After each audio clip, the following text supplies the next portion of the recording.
What is up, guys? Welcome back to another GeekaWhat video. In this one, I'm going to be building the ultimate gaming setup you can put together right now that I'm actually going to be using day to day for the foreseeable future. This is my new personal setup. I'll be walking you through all the parts that make it possible and why I've picked the things I have, including the world's best quantum dot OLED gaming monitor and an RTX 4090 for goodness sake, and showing you guys whether this thing actually performs. I'm hoping it's a dream to use, but I suppose only time will tell. Without any further ado though, let's dive into it after a quick ad from today's video sponsor. The Ecoflow Delta 2 is the ultimate UPS to protect your high-end gaming setup. Don't let a power outage dampen your gaming setups. Run it from the UPS until the power comes back online, or just take time to safely shut down your build. With over 3,000 life cycles, more than 6 times longer than the industry average, this thing is built to last. Plus, it can be expanded with additional modules to take it from 1 to up to 3 kilowatt hours, and even powered using Ecoflow's revolutionary solar panel add-on. The Delta 2 is not just a battery, it's also got smart control which you can connect up to your iOS or Android device for real-time monitoring, and is an essential home appliance for those top-end gaming setups. Learn more about the Ecoflow Delta 2 below or later on in today's video. Let's kick things off, shall we, by looking at the bigger items first, then focusing on some of the peripheral choices and why, out of the thousands of options available, I've picked what I have. Now, this right here is the first of those items, the Alienware AW2334DW. I think. I say I think because it's got the most insane product name ever. I correct myself, it's the A3423DW. Now,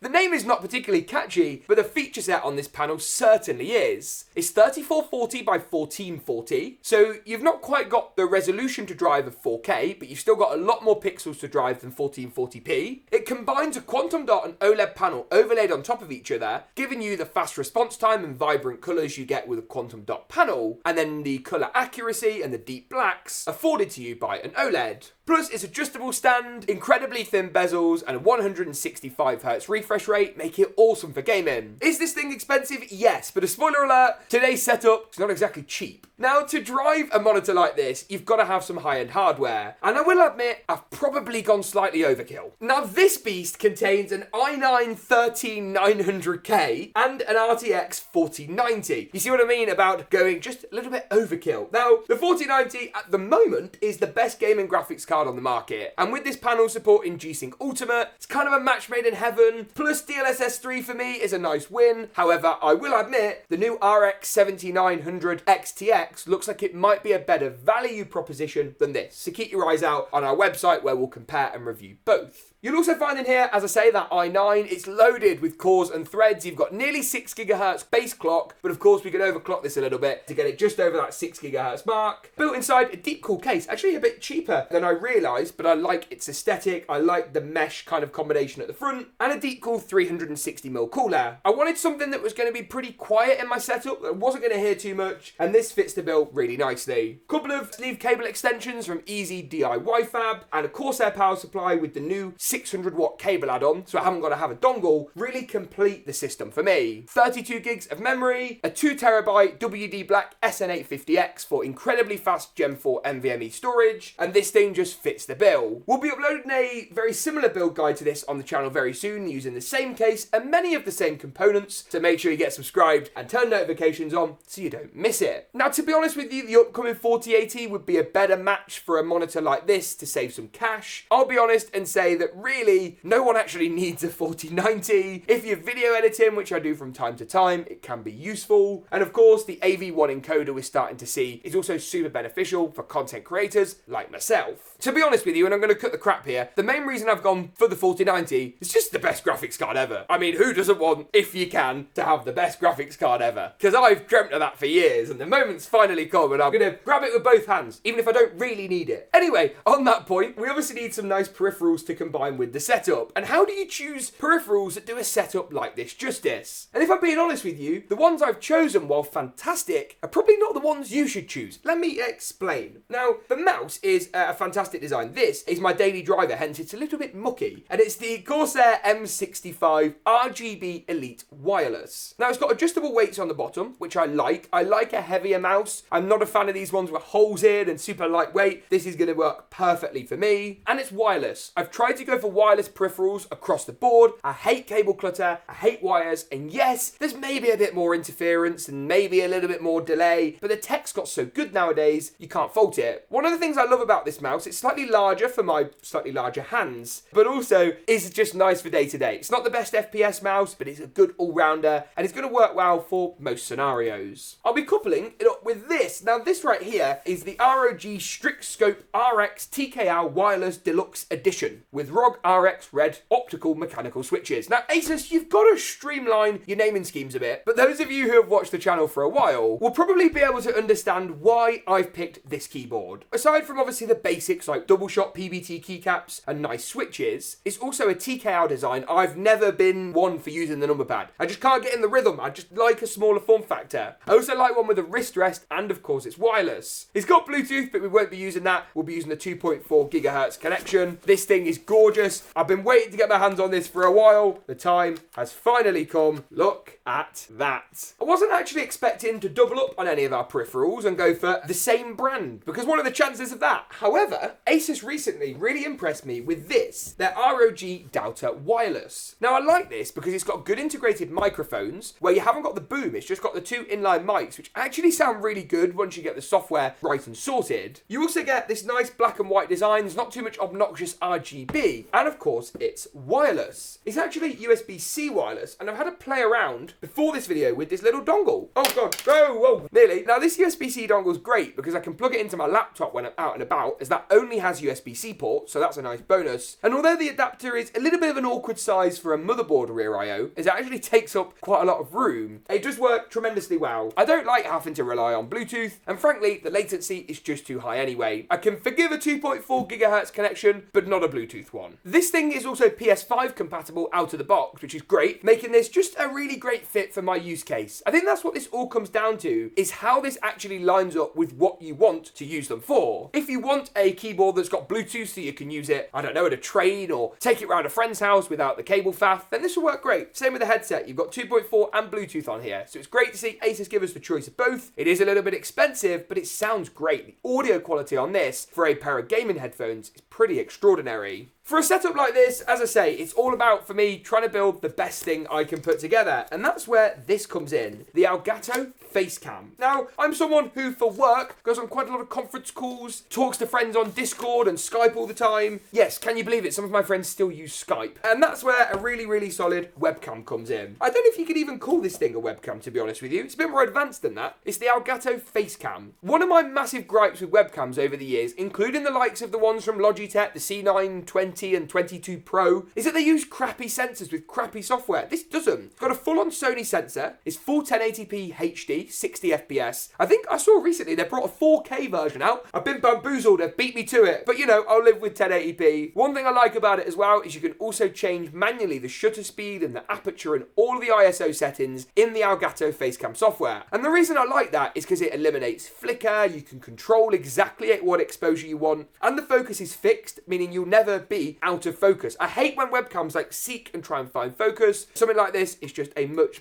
better option. You can also adjust field of view. It's controlled over USB-C, and it has a tripod thread at the bottom. So I'm going to pick up one of Elgato's multi-mount arms, pop that behind the monitor, and then I haven't got to, pop this on top of the monitor for one, and I can adjust it much more easily than having to adjust the whole display. So that's all of my peripherals covered off. We're actually missing a mouse pad, but Intel recently gave me one at an event that I absolutely love, so I'm going to pop this into here. Of course, you can't buy this one, so some recommendations of alternative choices will be linked below. But there are two more components of the setup I want to mention. Now, the first are these over here. These come from a company called Govee, who actually make a wide range of RGB bits and pieces. I first heard about these guys when I was shopping on Amazon a few years ago for a cheap LED strip. Theirs cost a little bit more, but it was actually really good. It lit the desk up really nicely, it illuminated the wall, it was great. And they've recently released this second iteration of their light light posts. Now I can plug these in and we can control these via the inline controller or via software on a phone. And the idea is we'll have one on either side of the monitor and it's going to illuminate the back wall. They even do kits with camera modules where you can put LEDs on your monitor that simulate the pixels and the colours there. Look really, really cool technology. But these are just a little bit different, especially if I'm gaming at night. I don't want to be in the complete dark, but I also don't want to have the overhead room lights on, which is where something like this will come in handy. The final thing in the setup I wanted to touch upon is something that I actually didn't really think about until I received an email a few weeks ago. And that is something like this. Now, this is kind of a UPS, kind of a battery, but a bit more sophisticated. Now, you can actually technically power the whole setup off something like this. You're not going to get loads and loads of runtime because obviously this thing is pretty power intensive. The PC is like 1,000 watts on its own. However, one bit of criteria it really does fulfill is allowing you to either get a bit of gaming time while the power's out or to shut your PC down in a bit more of a proper manner. And when you're spending £5 on a system, I'm not saying this is necessary for everyone, but it certainly has its advantages. On this side, you've got your plugs. Now, of course, we're in the UK, so this is the UK model, but you've got 4 AC adapters and then an input. You basically plug in your wall power to this central cable, which can charge it from 0 to 80% in 50 minutes and from 0 to 100% in just 80 minutes. And then on the other side, you've got a couple of USB-A's and a USB-C 100 watt on the left and on the right. So I'll leave some links to this down below, but a massive thanks to Ecoflow for sending this out and helping make today's video possible. That's enough of the jabbering on though. Let's go ahead and actually plug the whole setup up. Let's get a display port first of all from my PC into my Alienware monitor, get the monitor powered up, attach the Elgato camera to the Elgato multi-mount arm, then plug in our Govee RGB units and both our keyboard, mouse and headset with all their dongles and make sure all the batteries are charged. And let's see how this thing is actually like to game. I am so excited.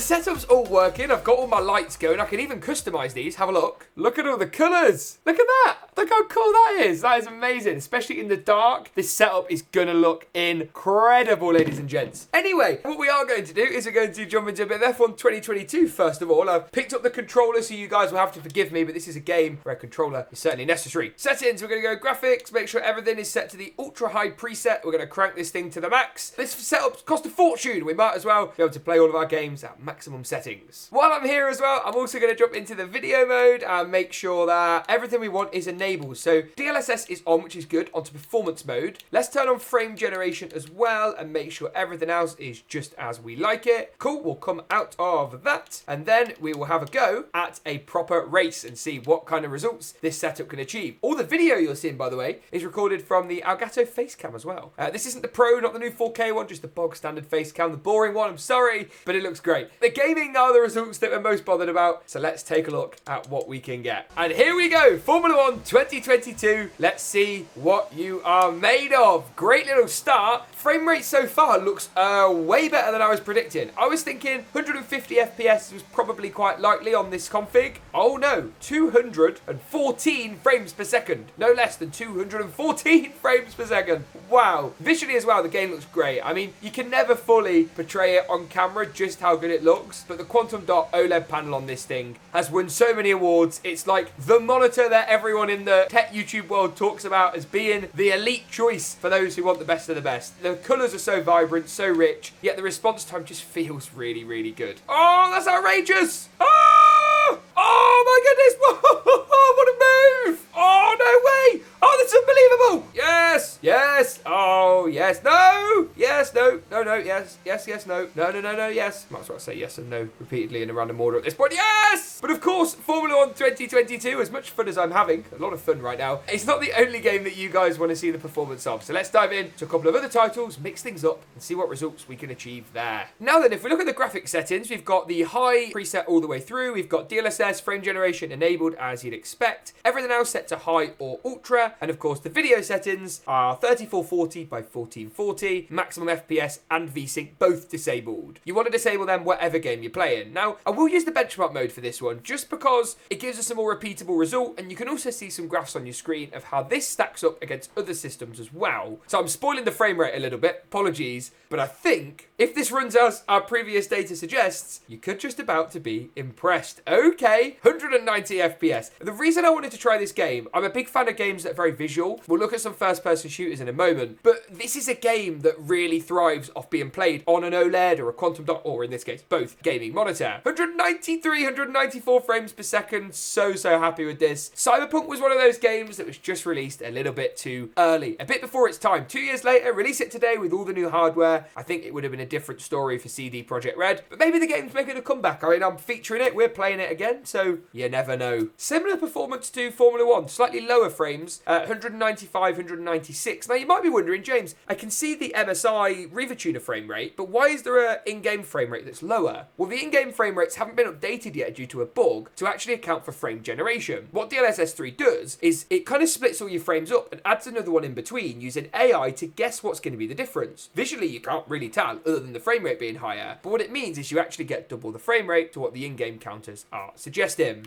Now, you might be wondering, James, both these visual games look good, but what about some other titles? You'll be glad to know we've tested a wide variety. Started off with Apex Legends. At 3440 by 1440 high settings, I managed to achieve 251 frames per second on average. 250 FPS is staggering, especially when our high refresh monitor could only just show over half of that. It was a similarly positive story in our other titles. Fortnite 3440 by 1440 high settings, I got 164 frames per second. The game looked great, ran very smooth and looked awesome in that ultra wide form factor. And the brand new Call of Duty Modern Warfare 2 at 1440p stacked up well too. 202 frames per second in Modern Warfare 2 Remastered for an awesome gaming experience. If you enjoyed this video, make sure to get subscribed. Thanks for watching though, and as always, we'll see you in the next one.